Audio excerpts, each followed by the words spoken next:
Hello students, very good morning, good luck, best of luck. आज lesson number 4 की starting हो रही है जिसका नाम है वैद्युत धारिता तथा संधारित्र। इस पे पता नहीं कितनी वीडियो बनेगी, ये थोड़ी देर दिनों बाद पता चलेगा, पूरा कंप्लीट होगा। ठीक है, और इस पर आगा ये है पार्ट नंबर 1। वैद्युत धारिता संधारित्र का क्या होगा, ये पार्ट नंबर 1। इसे कॉपी में उतारिए, फिर अगली वीडियो में पार्ट नंबर 2, पार्ट नंबर 3। ठीक है, तो देखिए क्या होता है स्टूडेंट, समझिए। वैद्युत धारिता तथा संधारित्र, बहुत अच्छी तरह से समझिए। देखिए, ये कोई भी चालक है। सबसे तो पहले हम ये देखते हैं, इसमें इस चैप्टर में एक टॉपिक है चालक तथा अचालक। चालक तथा अचालक, तो देखिए चालक किसे कहते हैं। जितने भी पदार्थ है, हमें उन चालकता के आधार पर, चालकता के आधार पर पदार्थों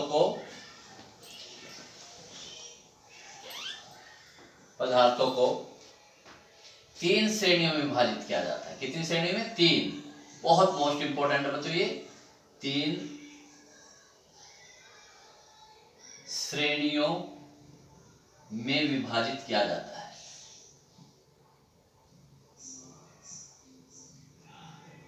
चालकता के आधार,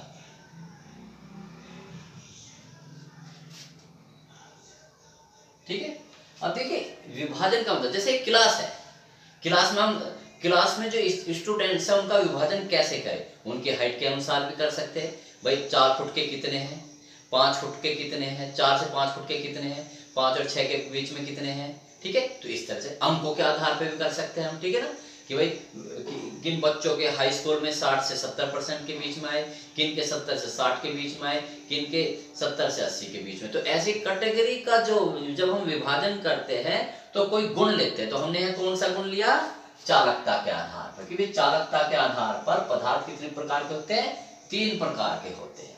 कोई से भी पदार्थ है, वो सोना है, चांदी है, कांच है, तांबा है, अब कोई भी पदार्थ आप लीजिए, ठीक है, उन्हें हमने 3 श्रेणियों में विभाजित कर दिया। नंबर 1 चालक, नंबर 1 क्या बच्चों? चालक, चालक पदार्थ जिन्हें हम क्या बोलते हैं? कंडक्टर।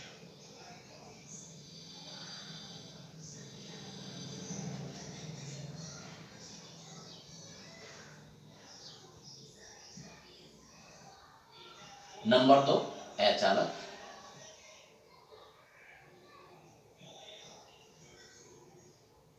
जिन्हें हम परावैद्युत पदार्थ भी बोलते हैं।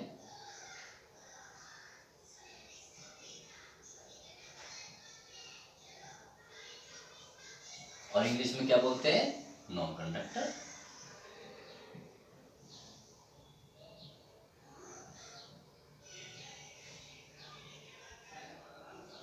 और एक तीसरे प्रकार का होता है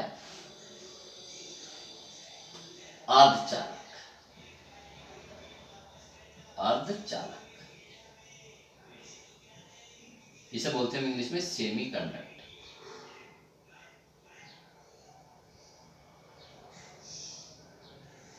ठीक है, ये देखिए चालक, अचालक और अर्धचालक, ये तो एक पूरा लेसन है अर्धचालक का। आगे चल के बहुत मोस्ट इंपोर्टेंट, जो इलेक्ट्रॉनिक्स है सब इसी पे डिपेंड है। इलेक्ट्रॉनिक्स का आविष्कार कैसे, इलेक्ट्रॉनिक्स जैसे क्या होता है, टीवी है, मोबाइल है, ये इलेक्ट्रॉनिक्स डिपार्टमेंट में आते हैं। ओके, तो देखिए ये पूरा चैप्टर जो हम अगले पूरे चैप्टर में पढ़ेंगे, बस हम यहाँ थोड़ा सा पढ़ेंगे। चालक, चालक कौन से होते हैं? देखिए जिनमें जो चार्ज है, आवेश है, आसानी से प्रवाहित हो जाता है। अचालक क्या है? जिनमें आसानी से प्रवाहित नहीं होता। और चालक है जिनमें चालक की तरह तो आसानी से प्रवाहित नहीं होता, लेकिन अचालक की तरह भी आज कठिनता से प्रवाहित नहीं होता, यानी कि इनके बीच से कुछ होता। तो देखिए चालक बहुत मोस्ट इंपोर्टेंट है। एक एक नंबर देखिए स्टूडेंट, एग्जामिनर ये चाहता है कि वही बच्चे को नंबर मिले जिसे थोड़ी नॉलेज हो, कहीं से भी मैं कुछ पूछ सकूं। तो देखिए चालकता, ये नहीं पूछा चालक किसे कहते। देखिए अब इसमें क्वेश्चन कहां पुट अप करेगा, ये देखिए। अब तो हम क्या करें, इनका वर्णन करें, तो हेडिंग डाल लेते हैं चालकता। चालक, तो देखिए चालक पदार्थ कौन से होंगे? वे पदार्थ जिनको वैद्युत क्षेत्र में रखने पर उनमें आसानी से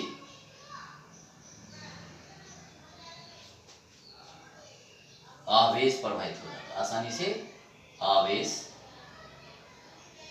ब्रैकेट में धारा भी कह सकते हैं, क्योंकि आवेश के बहने की दर को धारा, आवेश प्रवाहित हो जाता है, प्रवाहित हो जाता है।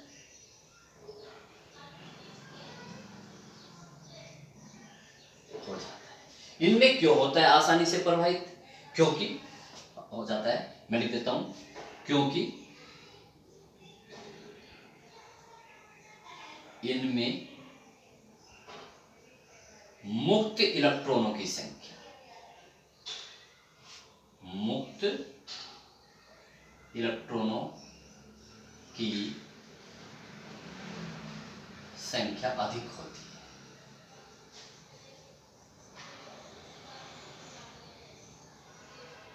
अधिक होती है। तो जो आवेश का प्रवाह है या जो धारा है किसके कारण होती है? मुक्त इलेक्ट्रॉनों के कारण होती है। जैसे, इसका जैसे बहुत मोस्ट इंपॉर्टेंट है, देखिए जैसे, जैसे जैसे उसी रूप में लिखूंगा मैं, जैसे चांदी, सोना, तांबा, चांदी, सोना, तांबा, फिर लोहा, एल्यूमिनियम,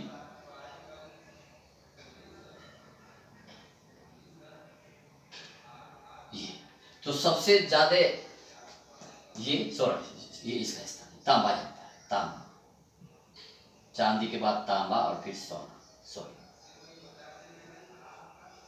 तो सबसे अच्छा चालक बहुत बार पूछा गया है, सबसे अच्छा चालक क्या है? चांदी, उसके बाद क्या है? तांबा, ठीक है, उसके बाद क्या है? सोना, फिर लोहा, फिर एल्यूमिनियम। तो पूछता है सबसे अच्छा सुचालक, सबसे अच्छा चालक क्या है? चांदी। इसका कारण है क्योंकि इसमें मुक्त इलेक्ट्रॉनों की संख्या सबसे अधिक होती है। तो यहाँ एक, इतने में जो मैंने लिखा केवल एक क्वेश्चन बनता है कि सबसे अच्छा चालक कौन सा है? कौन सा है? चांदी, ठीक है। उसके बाद क्या है? तांबा। ओके, अब देखिए नंबर 2 क्या है? अचालक।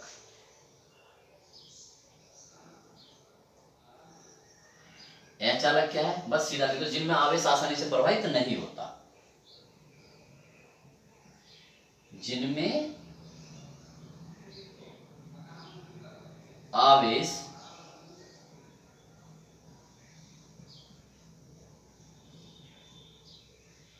आसानी से प्रवाहित नहीं होता, नहीं होता, इसे लिख लो, क्योंकि इनमें मुक्त इलेक्ट्रॉनों की संख्या, मुक्त इलेक्ट्रॉनों की संख्या न के बराबर होती है, बहुत कम, न के बराबर, अर्थात बहुत कम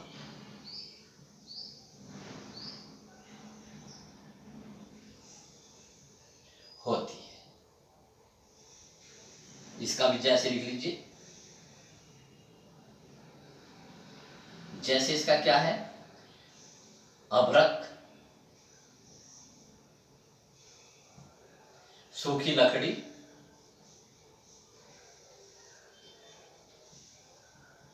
रबर, कागज, मोम, ये कागज है, मोम है और ये अभ्रक है, इनको विशेष रूप से ध्यान देना। इन्हीं को क्या बोलते हैं हम? प्रावैद्युत पदार्थ। तो कभी कभी तो देखो यही पूछ लिया गया है कि दो प्रावैद्युत पदार्थों के नाम लिखिए। तो दो प्रावैद्युत पदार्थों के नाम क्या होगा? अभ्रक, कागज, मोम, रबड़, सूखी लकड़ी। आप कुछ भी इनमें से दो लिख सकते हैं। ठीक है। तीसरा जो अर्धचालक है, अर्धचालक इसमें आवेश यानी कि जिनकी चालकता चालक और अचालक के बीच होती है उन्हें क्या बोलते हैं? अर्धचालक। मैं लिख देता हूं इन्हें भी यहाँ पर, हालांकि इसमें नेक्स्ट चैप्टर है उसमें, तो देखिए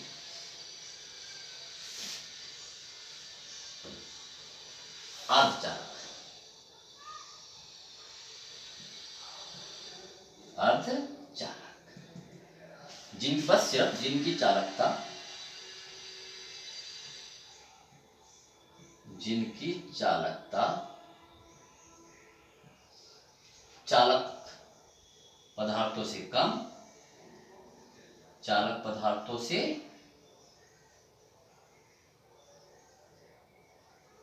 चालक पदार्थों से कम तथा अचालक पदार्थों से अधिक होती है। अचालक पदार्थों से अधिक होती है।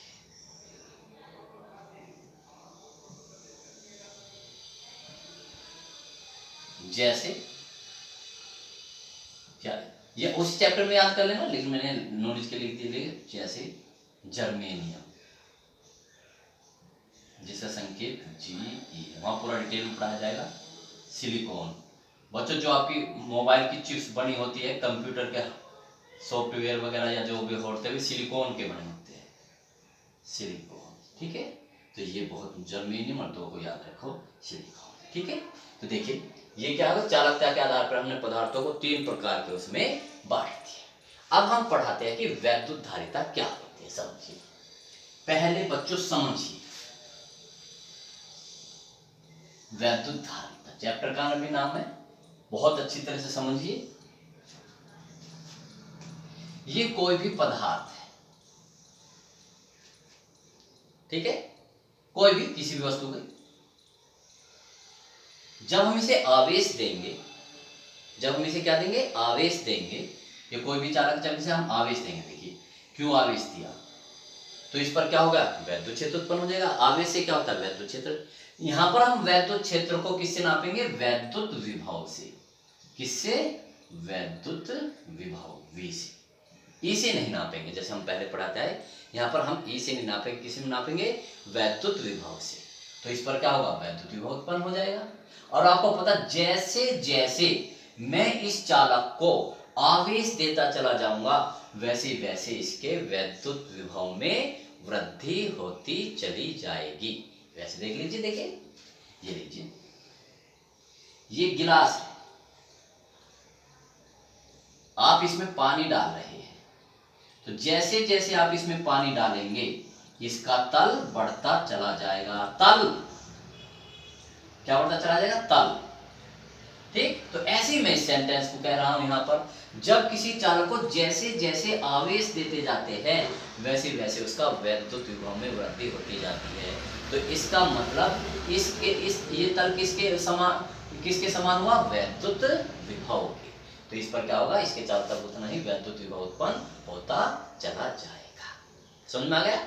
ठीक है। तो अब देखिए इसे, तो हम एक सेंटेंस लिखते हैं, देखिए, जब किसी चालक को आवेश दिया जाता है,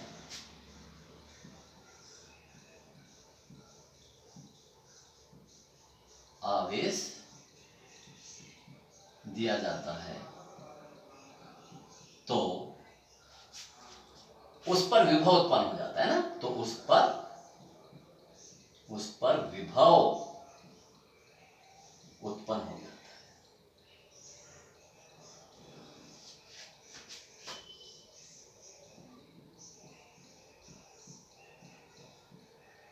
ठीक है। अब इस विभव में वृद्धि कैसे होगी? जैसे जैसे जैसे जैसे आवेश का मान बढ़ता है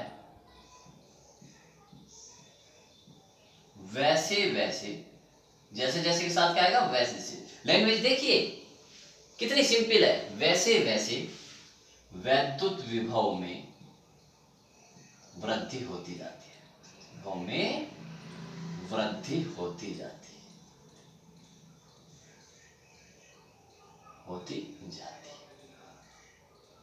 इस सेंटेंस को याद रखिए, ठीक है।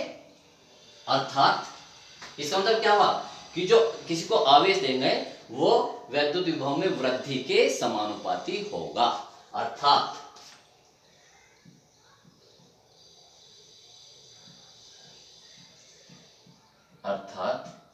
किसी वस्तु को दिया गया आवेश Q उसके विभव में वृद्धि के समानुपाती होता है, समानुपाती होता है। वृद्धि जिसे हम विभव में वृद्धि डेल्टा V के समानुपाती होता है।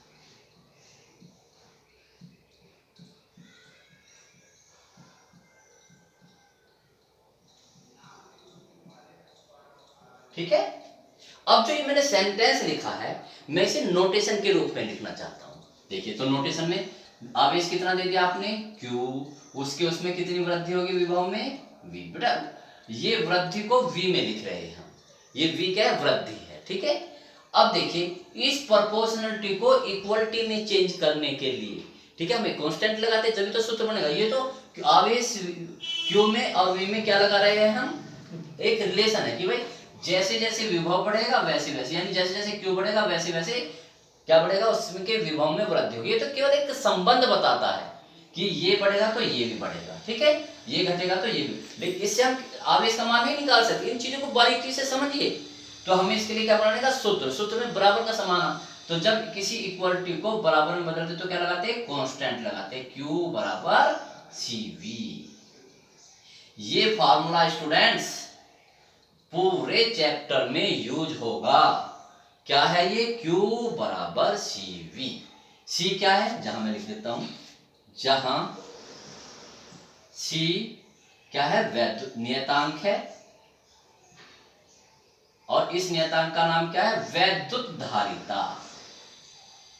चालक की क्या वैद्युत धारिता, बात समझे। और ये वैद्युत धारिता किस किस बात पे निर्भर करती है, वैद्युत धारिता जो C है, C किस पे निर्भर करती है, मैं वैसे लिख देता हूं, ये जो C निर्भर करती है, कांस्टेंट तो है ये लेकिन फिर भी निर्भर करती है। कैसे निर्भर करती है, नंबर 1 चालक के आकार पर, चालक के आकार पर। नंबर 2 चालक के पास माध्यम पर, चालक के पास माध्यम पर। और नंबर 3 चालक के पास अन्य आवेश पर, अन्य आवेश पे भी डिपेंड करते हैं, ठीक है जी। तो ये C क्या है नियतांक है वैद्युत धारिता। आप तो इसे देखिए, आप स्टूडेंट देखिए, ये एक गिलास है, ठीक है, इसकी धारिता, धारिता का मतलब धारण करना, इसमें 1 पाव दूध आता है, 1 पाव क्या आता है जल आता है। तो आप बताइए तो इसके मतलब इस बर्तन की धारिता किस पे निर्भर करती है, आकार पर। भाई आप इसका आकार बड़ा कर दोगे तो इसमें ज्यादा दूध आ जाएगा, इसकी धारिता ज्यादा बढ़ जाएगी, ठीक है। चालक के पास माध्यम पर, ठीक, तो चालक के पास माध्यम पर, ये देखिए चालक के पास माध्यम पर, ये कोई आपका चालक है, ठीक है। अब इसके चारों तरफ क्या है, हवा है, आपने आवेश क्यों दिया, अब इसके चारों तरफ क्या लगा दिया, जल लगा दिया, जल में डुबो दीजिए तो ये ज्यादा आवेश ग्रहण कर लेगा। आपने देखा होगा कि हमारी सूखी लकड़ी में बिजली नहीं उतरती, गीली लकड़ी में उतर जाती है, क्योंकि उसका माध्यम चेंज हो जाता है। तो बस आप इस फॉर्मूले को ध्यान रखोगे बच्चों, Q बराबर क्या है, वस्तु को दिया गया आवेश, V क्या है, वस्तु इस आवेश के कारण उसके विभव में होने वाली वृद्धि, और C उसकी धारिता, यानी कि वो कितना वैद्युत आवेश धारण कर सकता है। ऐसे थोड़ी है कि आप उसे कितना भी आवेश देते चले जाइए और उसके विभव में वृद्धि होती चली जाएगी। देखिए एक लिमिट आएगी ना, ये लीजिए, देखिए ये एक गिलास है, ऐसे थोड़ी आप इसे कितना भी पानी देते चले जाइए, ले लीजिए, एक ऐसी लिमिट आएगी जब इससे पानी बचे तो यहाँ तक भर जाएगा, यानी कि इसमें जितना पानी आया यही उसकी क्या है, धारिता, ठीक है, धारिता। तो फिर भार ऐसे ही आवेश का है। देखिए मैं आपको नॉलेज की बात बताऊं, ये एक क्या है, गोला है, आप इसे आवेश देते चले जाएंगे, जितना इसमें आवेश ग्रहण करने की क्षमता है, ठीक है, उससे क्या उत्पन्न होगा, आवेश देते चले जाइए, वोल्टेज उत्पन्न होती चली जाएगी। लेकिन एक क्षण ऐसा आएगा कि वो आवेश बाहर लीक करता रहेगा, ठीक है, जब तो इसके आसपास की भी वो क्या होगी, जो एयर है वो भी क्या होगी, कंडक्ट हो जाएगी, ठीक है। तो यही है। तो इसका मैं एग्जांपल बता देता हूँ बच्चों। देखिए हमारी हाई टेंशन है, जो मोटे मोटे तारों में क्या होते हैं, हाई टेंशन बड़ी लाइन जाती है ना, हाई टेंशन वाली, जिसमें इतने मोटे मोटे तार लगे रहते हैं, ठीक है। इनमें जब आवेश प्रवाहित होता है, इसमें 1 lakh voltage, 2 lakh voltage, 11 lakh voltage रहती है, तो इसके आसपास की वायु भी क्या हो जाती है, कंडक्ट हो जाती है। तो इसलिए जब कोई पक्षी यहाँ पर इन पर बैठने की कोशिश करता है, वो तुरंत जल जाता है या उन्हें करंट लग जाता है, ठीक है। तो इसकी भी एक लिमिट होती है, किसी भी आवेश को धारण करने की क्षमता। तो क्या होगा, इस फॉर्मूले को याद रखोगे बच्चों, Q बराबर CV। तो देखिए Q बराबर CV। तो देखिए स्टूडेंट्स, इस चैप्टर पर पहला क्वेश्चन कैसे बनता है, बहुत ही मोस्ट इंपोर्टेंट, बहुत ही most important, very very most important. क्या, वैद्युत धारिता की परिभाषा, मात्रक तथा विमा लिखिए। ये बोर्ड में सवाल आ गया, जब भी याद करो कि बोर्ड में आया होता है, हमें कैसे, तो कैसे लिखेंगे, पहले हेडिंग डालेंगे वैद्युत धारिता, ये लिख लीजिए, वैद्युत धारिता, लिख लिया हेडिंग।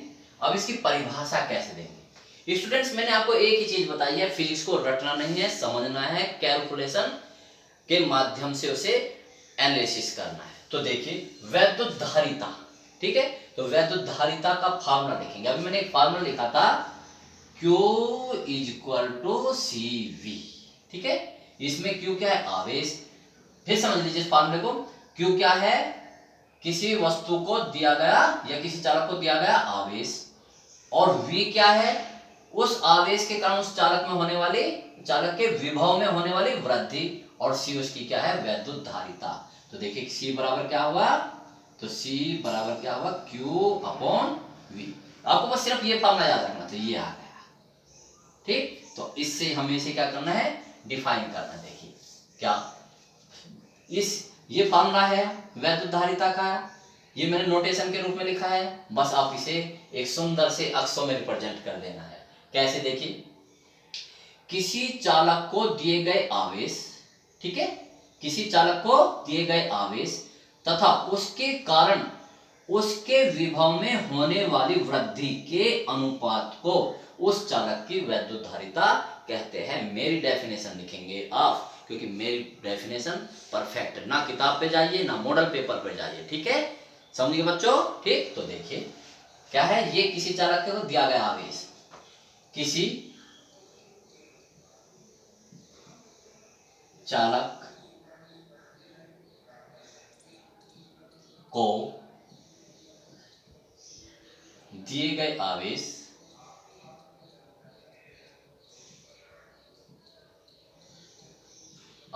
तथा उसके कारण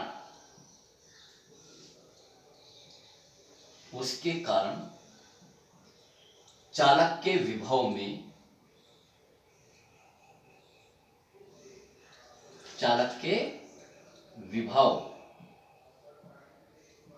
में होने वाली वृद्धि विद्युतधारिता के अनुपात को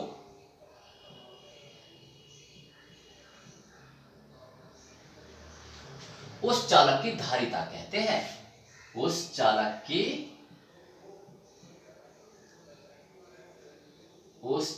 की वैद्युत धारिता कहते हैं।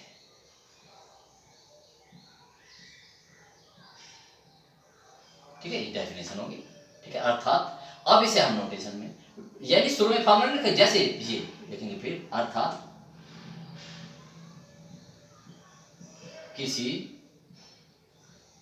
चालक को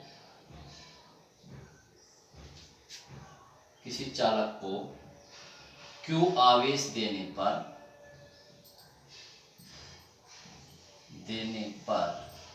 यदि उसके विभव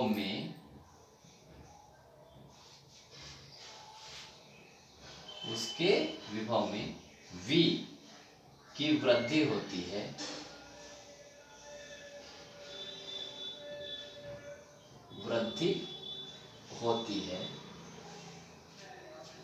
तब उस चालक की धारिता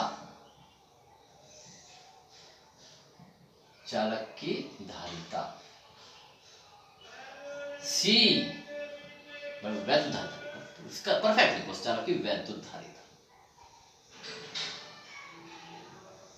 C निम्न होगी। ये होगी C बराबर Q अपन, सारा नोटेशन देखो मैंने वाली, तो कोई मिनट नहीं कि ये C बराबर Q है। क्या हो गई? परिभाषा हो गई। मात्रक भी इसी से लिखेंगे, तो लिखिए मात्रक लिखो। Q का मात्रक यानी आवेश का मात्रक क्या है? कूलाम। V का मात्रक क्या है? वोल्ट। ये भी वैज्ञानिक, कूलाम भी वैज्ञानिक, वोल्ट भी वैज्ञानिक, और दोनों मिलकर एक नया वैज्ञानिक उत्पन्न हो गया, फैराड।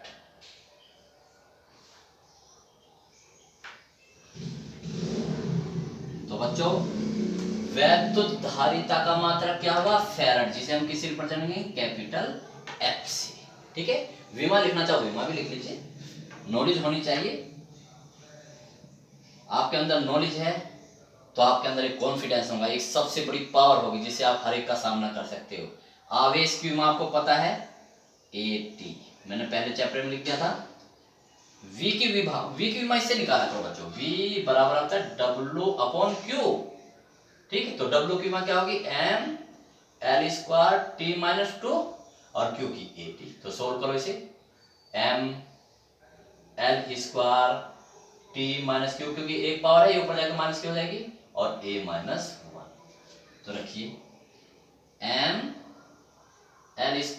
T-Q A-1। सोल्व कीजिए इसे। पहले सीक्वेंस में m की पावर 1 आएगी, L की पावर देखो कितनी होगी? 2 है, -2 हो जाएगी। T की पावर -3 है, ऊपर जाके प्लस होगी, एक ऊपर है, तो T की पावर कितनी हो जाएगी? 4। A-1 है, ऊपर जाएगा, ये माइनस ऊपर जाएगा। बताओ आप इसे कैसे याद कर सकते? नहीं कर सकते। तो ये हमारा क्वेश्चन कंप्लीट होगा। ठीक है, बिल्कुल ऐसे लिखेंगे, जो पूछेंगे उतना ही आंसर देंगे। ओके, तो ठीक है, करते हैं। तो देखिए स्टूडेंट्स, वैद्युत धारिता का मात्रक क्या है? फैराड। ठीक है, तो सबसे पहले हम एक फैराड की परिभाषा लिखते हैं, तो क्वेश्चन यहीं पर बनता है। लेकिन एक फैराड इतना बड़ा मात्रक है, बहुत बड़ा, तो हमें इससे छोटे मात्रकों का यूज करना पड़ेगा जब हम न्यूमेरिकल करते हैं या इन प्रैक्टिकल लाइफ में हम सब किसी भी चालक की धारिता यूज करते हैं। ठीक है, देखिए बिल्कुल जस्ट एग्जांपल, हमने कोई घर बनाया, ठीक है ना, और हमारे पास लंबाई का मात्रक केवल एक है। भाई लंबाई का मात्रक किलोमीटर, और नहीं जानते ना मीटर, ना सेंटीमीटर, ना मिलीमीटर। ठीक है, अब हमने घर बनाया कि भाई हमारे घर के लिए क्या चाहिए? इतने किलोमीटर की लंबी में चाहिए। भाई घर है छोटा सा, किलोमीटर इतना, तो किलोमीटर तो बहुत बड़ा है ना घर के सापेक्ष, तो यानी कि लंबाई, किलोमीटर लंबाई का बहुत बड़ा मात्रक है, छोटे मात्रक भी यूज करने चाहिए। ऐसे ही फैराड एक बहुत बड़ा मात्रक है, और हम यूज क्या करेंगे? छोटे छोटे मात्रक। तो देखिए, नोट करेंगे बच्चों इसे आप, ये नोट क्या, देखिए मैं लिख देता हूं, वैद्युत धारिता का वैद्युत धारिता का मात्रक फैरड, फैरड जिसे हम ऐसे लिखते हैं, बहुत बड़ा मात्रक, बहुत ही बड़ा, बहुत बड़ा मात्रक, मात्रक। अतः इसके अन्य छोटे, अतः इसके अन्य छोटे मात्रक, अन्य छोटे मात्रक, जैसे 1 माइक्रोफैरड, 1 माइक्रोफैरड कितना होगा इसका, 1 गुणा 10 की घात -6। मैंने बता दिया माइक्रो कौन सा, 10 की घात -6 फैरड। पिको फैरड ये यूज होंगे स्टूडेंट्स न्यूमेरिकल में। पिको कौन सा होता है, 10 की घात -12। इसे आप याद रखिए, बहुत मोस्ट, ठीक है। तो देखिए आप एक देखिए फैरड कितना बड़ा मात्रा में, उनको आपको एहसास कराता हूँ। फिजिक्स महसूस करने वाली चीज है। हम फिजिक्स ही खा रहे हैं, फिजिक्स ही जी रहे हैं, फिजिक्स ही कर रहे हैं, सब कुछ एवरीथिंग हमारी एक्टिविटी में फिजिक्स के नियम लागू हो रहे हैं। तो आप भी स्टूडेंट समझिए, अगर आप फिजिक्स को बहुत अच्छी तरह समझ लेंगे, आप फिजिक्स की हर एक्टिविटी को समझ लेंगे, तो यानी कि आप अपने जीवन के बारे में बहुत अधिक अच्छी तरह समझ लेंगे। आपकी लाइफ कितनी हो जाएगी, बहुत इजी हो जाएगी। इसे कहते हैं नॉलेज। ओके, तो देखिए मैं आपको ये बताता हूँ फैरड कितना बड़ा मात्रक है। फैरड कितना बड़ा मात्रक है। ये पृथ्वी है हमारी, ठीक है। ये पृथ्वी कितनी बड़ी आप खुद महसूस करते हो। इसकी वैद्युत धारिता भी 1 फैरड नहीं है। देखिए यानी कि इसकी 1 फैरड इतना बड़ा मात्रक है, ठीक है। जैसे हम कहेंगे भाई 1 किलोमीटर इतना बड़ा मात्रक है कि वो पृथ्वी को भी पार कर जाएगा, ठीक। तो ऐसे ये फैरड है कि पृथ्वी की भी, यदि हम पृथ्वी को चालक मान ले तो उसकी धारिता भी 1 फैरड नहीं है, 1 फैरड से बहुत कम है। आप समझ सकते हो कि फैरड कितना बड़ा मात्रक है। तो हम इनको यूज करते हैं। अब देखिए इसमें क्या होगा, 1 फैरड की परिभाषा लिखिए, 1 फैरड की परिभाषा लिखिए। तो बहुत ही मोस्ट इंपॉर्टेंट सेकंड क्वेश्चन देखो, 1 फैरड ऐसे लिखा हुआ है बच्चों, 1 फैरड की परिभाषा लिखिए।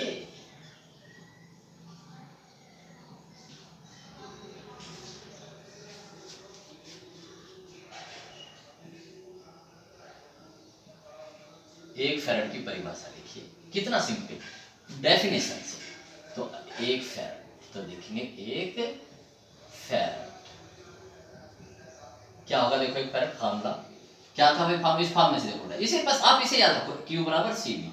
आपको चाहिए C बराबर Q अपॉन क्या होगा, Q अपॉन V, ठीक।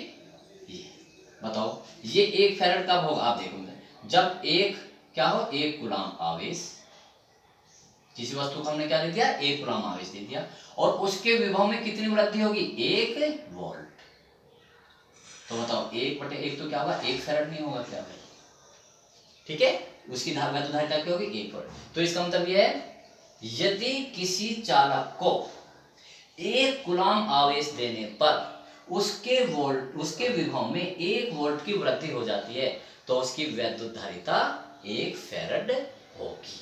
कितना सिंपल है। तो देखिए यदि किसी चालक को 1 कूलाम, ऐसे लिखेंगे शब्दों में नहीं लिखोगे वैसे, 1 कूलाम आवेश देने पर,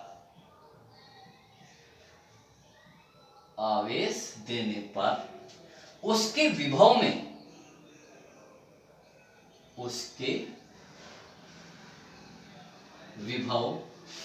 में 1 वोल्ट की वृद्धि हो जाती है, हो जाए, ऐसे लिख लो, वृद्धि हो जाए, तो उस चालक की धारिता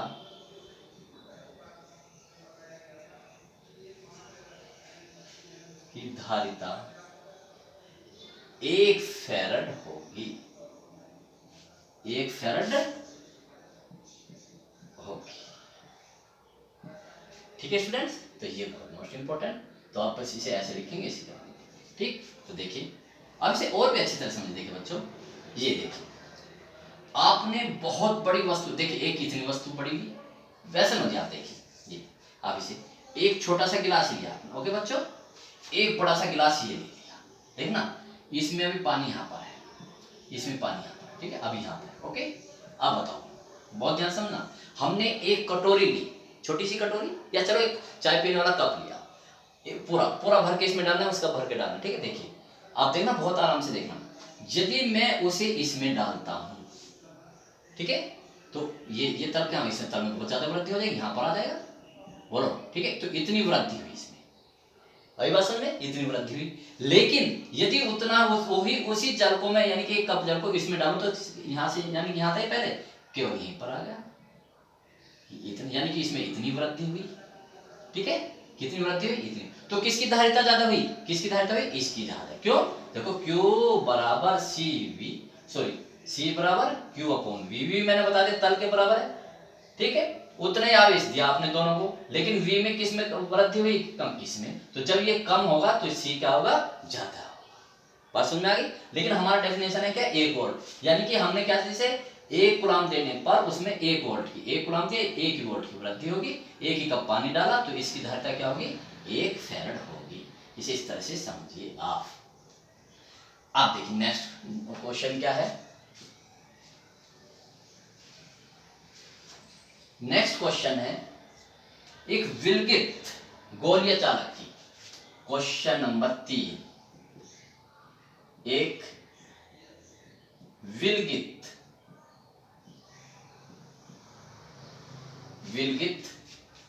गोलीय चालक, विलगित का मैं बताता आइसोलेटेड, इसका मतलब बच्चों क्या है, आइसोलेटेड, यानी कि उसके आसपास और कोई दूसरा आवेश नहीं है, विलगित गोलीय चालक की, गोलीय चालक की वैद्युत धारिता के लिए व्यंजक स्थापित कीजिए, व्यंजक स्थापित कीजिए, ठीक, ये है। तो गोलीय चालक की धारिता गोलाकार होना चाहिए, गोलीय चालक की धारिता,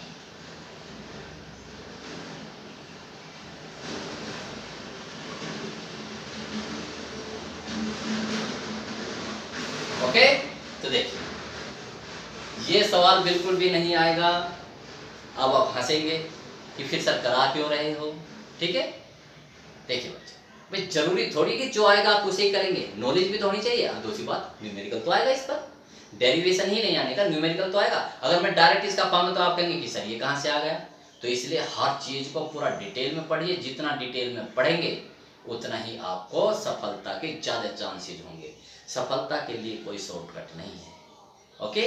मेहनत इतनी करो, करने की आवश्यकता है, कंपटीशन है, आपसे आगे करोड़ों बच्चे हैं, उन करोड़ों बच्चों को आपको पार करना है। अब आप खुद सोच सकते हैं उन करोड़ों बच्चों को हम पास बैठे बैठे करेंगे या कुछ करके करेंगे, ये आपके समझ में बहुत अच्छी तरह आता है, आप बच्चे नहीं। तो देखिए गोलीय चालक की धारिता, ओके। देखिए डेरिवेशन न्यूमेरिकल आएगा, डेरिवेशन की स्थापना बिल्कुल नहीं आएगी, इतनी नॉलेज है, ठीक है। हमको बता देंगे कौन सा आना है, कौन सा बिल्कुल ही नहीं आएगा, तो ये बिल्कुल नहीं आएगा, क्या आएगा इस पर, न्यूमेरिकल। तो मैं बाद में लिखता हूँ न्यूमेरिकल, ये लीजिए है, ये है गोलीय चालक, ठीक है। अब इसे हवा में तो लटका नहीं सकते, इसे मैंने अचालक स्टैंड पर रख दिया, जिससे कि ये पृथ्वी से भी संपर्कित ना हो। ये क्या है, अचालक स्टैंड, यानी कि ये किसी से इसका कोई संपर्क नहीं, ना पृथ्वी से, ना आसपास की किसी अन्य वस्तु से। यह है विलगित, आइसोलेटेड, अचालक। देखो क्या होता है आइसोलेटेड का मतलब, अगर मैं आदमी के बारे में कहूँ भाई आइसोलेटेड हो जाइए, आइसोलेटेड का मतलब यह है कि आप किसी जंगल में चले जाओ, किसी पर्वत पे चले जाओ, वहां ना आपके पास फोन जा सकता, ना कोई पशु जा सकता, ना कोई पक्षी, कोई जीव जा नहीं सकता। आप यदि आपको एक जीव मान लिया जाए, एक आवेश मान लिया जाए, तो और किसी भी जीव से, ना फोन से, ना कैमरे से, ना उससे कोई संबंध ना है, तो आपको कहेंगे आप आइसोलेटेड मैन है, एकांतवासी हो गए। तो ये एक गोलीय चालक है, इसका पृथ्वी से भी कोई संपर्क नहीं है, इसलिए मैंने इसे अचालक पे रख दिया। ठीक है, इसकी त्रिज्या कितनी है, इसकी त्रिज्या मैंने ले ली आर। क्या ले ली बच्चों, इसकी त्रिज्या आर। देखना बहुत ध्यान से, कितनी त्रिज्या। जब मैं इसे आवेश क्यू दूंगा, कितना आवेश दूंगा, क्यू, तो चालक की किस पे फैल जाता है, वो पृष्ठ पर फैल जाता है। पृथ्वी से संपर्क नहीं है तो इसी पे रहेगा। जब आप बताइए, जब इसने आपने आवेश दिया तो इसके विभव में कितनी वृद्धि होगी, v। कितना सिंपल, देखिए जब मैंने इसे आवेश क्यू दिया, अभी मैंने पढ़ाया, तो इसके आवेश, इसके विभव में क्या होगी, वृद्धि होगी। मान लो कितनी होगी वृद्धि, v। ठीक, हमें तो देखिए क्या निकालना, धारिता निकालनी बच्चों, धारिता। और धारिता का एक फॉर्मूला है C बराबर Q अपॉन V। याद आया ना कौन से फॉर्मूले से, Q बराबर CV फॉर्मूले से निकाला मैंने ये, C बराबर Q अपॉन V। मुझे C निकालना है, C के लिए क्या चाहिए, मुझे V चाहिए। भाई Q तो हम देंगे ही, Q तो हम देंगे ही ना उसको, ठीक है, और उसके कारण क्या होगा, उसके कारण V होगा, तो मुझे ये निकालना होगा। बस ये V निकाल के इस फॉर्मूले में रख दूंगा, तो क्या आ जाएगा, वैद्युत धारिता आ जाएगी। पहले समझा करते कि हमें करना क्या है। आपने उठाया, किताब उठाया, रटने लगे, नो, हमें पहुंचना कहाँ है। ठीक है, आप अपने घर से निकले तो आपको पता होगा ना कि भाई हम मेरठ जा रहे हैं। मेरठ कैसे जाएंगे, पहले जाने के बस स्टैंड पे आएंगे, फिर वहां से बस पकड़ेंगे, ठीक है ना, फिर हम मेरठ उतरेंगे, मेरठ से रिक्शा या ऑटो करेंगे, जहां आपको जाना वहां जाएंगे। तो ऐसे ही डेरिवेशन में, तो डेरिवेशन में आपको पता चलना चाहिए कि क्या करना है हमें। ठीक है, सब तो हमें क्या करना, हमें इसकी वैद्युत धारिता निकालनी, ये तो करना ना, वैद्युत धारिता। तो हमें वैद्युत धारिता का फॉर्मूला होता है C बराबर Q अपॉन V। Q हम देंगे ही, तो उस Q के कारण कितना V हो, तो हमें ये V निकालना है। हमें क्या निकालना है, V। अब इस V निकालने के लिए क्या क्या करेंगे, तो हम उसका वर्णन करेंगे। बात समझ में आ गई ना, एक स्टोरी। स्टोरी देखो, फिर आपको लाल बुक डिपो से या मेरठ से आके कोई बुक लेनी है, ठीक है, बुक लेनी यानी कि बुक शॉप पे जाना है। तो इसके लिए आपको पता होना चाहिए कि आप कैसे कैसे जाओगे। ठीक, तो ऐसे ये है। तो देखिए पहले इसका वर्णन करते हैं, डेरिवेशन का वही है, पहले क्या करते हैं, उसका चित्र बनाते हैं, फिर उसका वर्णन करते हैं। चित्र बन गया, फिर इसका वर्णन। तो लिखो, माना R त्रिज्या का एक गोलीय चालक, गोलीय होना चाहिए ना, त्रिज्या तो गोलीय की होगी ना, एक गोलीय चालक है। ठीक है, एक गोलीय चालक, बल्कि एक विलगित गोलीय चालक है, ये लिख लो, बस एक शब्द लिख लो, एक विलगित, विलगित गोलीय चालक।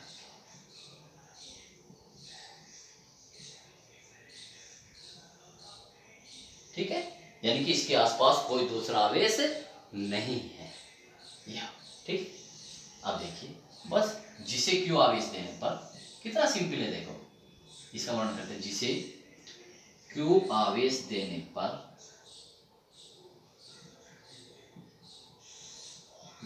पर उसके विभव में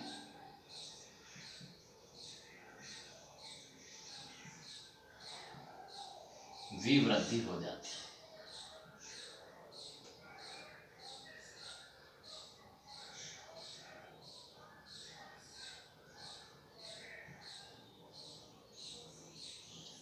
ठीक है, हमने इसका वर्णन कर दिया, भाई आर त्रिज्या बोला, क्यू आवेश देने पर विवृद्धि होगी। यह अचालक स्टैंड, तो इसकी जरूरत नहीं है लिखने की, ठीक है ना, विलगित है। अब देखिए हमें क्या निकालना था बच्चों, फिर से याद दिलाता हूं, C बराबर Q अपॉन V, ये V निकालना है। पिछले चैप्टर में हम पढ़ के आए हैं कि किसी गोलीय चालक का विभव कितना होता है। तो देखिए गोलीय चालक के, ऐसे याद होता है डेरिवेशन, ठीक है ना, ऐसे फॉर्म आपको पता होना चाहिए कि भाई पहले हमने चित्र बना दिया, फिर उसका वर्णन कर दिया, अब हमें क्या चाहिए। ठीक है, अब ऐसे, तो गोलीय चालक के पृष्ठ पर विभव आपको पता है क्या होता है, V equal to 1 upon 4 pi epsilon naught Q upon उसकी त्रिज्या R। ठीक है, तो अब लिख दीजिए आता है गोलीय चालक की धारिता, गोलीय चालक की धारिता।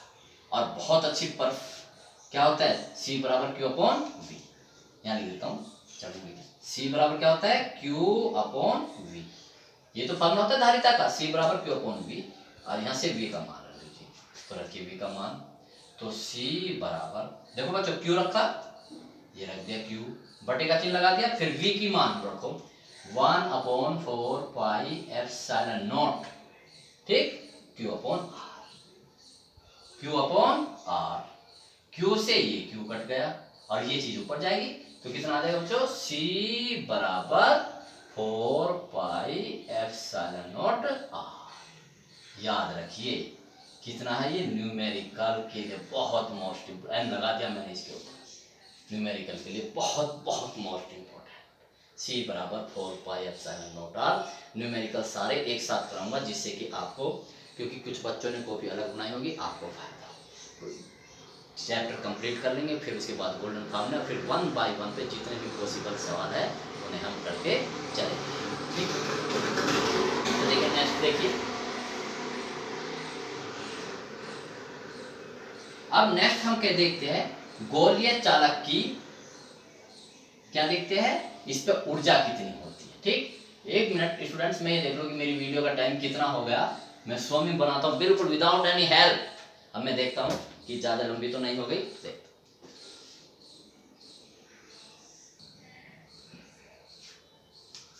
वही काम हुआ स्टूडेंट्स, 46% की 46 मिनट की वीडियो हो गई है, लंबी हो जाएगी, आप भी बोर हो जाएंगे देख देख करके। मेरी पूरी वीडियो को देखिए, लाइक जरूर कीजिए, मुझे जिससे कॉन्फिडेंस मिले, ठीक है, जिससे कि आप ऐसे हो जाए कि हाँ सर की फिजिक्स बहुत अच्छी है। आप मुझे लाइक कीजिए, प्रत्येक वीडियो को लाइक कीजिए, ठीक है, जिससे कि मुझे पता चले कि मेरे बच्चे जोश से पढ़ रहे हैं, उनमें जोश है, एक कर गुजरने का जोश है, वे एक जिंदा लाश नहीं है। अरे कुछ बनिए, बन के उछलिए। देखिए बच्चों, उस चीज़ को मैं कभी नहीं कहूँगा जो मैं अपने पे लागू नहीं करता। मैं वहाँ तक छोड़ आया, मैं वहाँ तक पहुँच कर के नीचे आ गया, IAS के 2 बार इंटरव्यू तक पहुँच गया, लेकिन एक छोटी सी गलती से ही मैं आज यहाँ पर एक छोटा सा लेक्चरर हूँ और नवाज में कमिश्नर होता। तो बच्चों इस एग्जाम्पल को, मेरे एग्जाम्पल को अपनी लाइफ में उतार लीजिए। अगर आपने मेरी, क्योंकि मैंने भी किसी की बात नहीं मानी थी और देखो मुझे कितना खामियाजा भुगतना पड़ा है। अगर मैं कमिश्नर होता और आज मैं एक छोटा सा लेक्चरर हूँ, एक छोटी सी गलती से, अगर आप मेरी बात नहीं मानेंगे, अपने अपने पेरेंट्स की बात नहीं मानेंगे, तो फिर आप देखिए आप भी कितना खाएंगे। ये तो एक प्रकृति का नियम है। ओके, तो बेस्ट ऑफ लक बच्चों, लगे रहिए, शानदार नोट्स बनाइए जिसे और भी देख करके आकर्षित हो। बेस्ट ऑफ लक और गुड लक।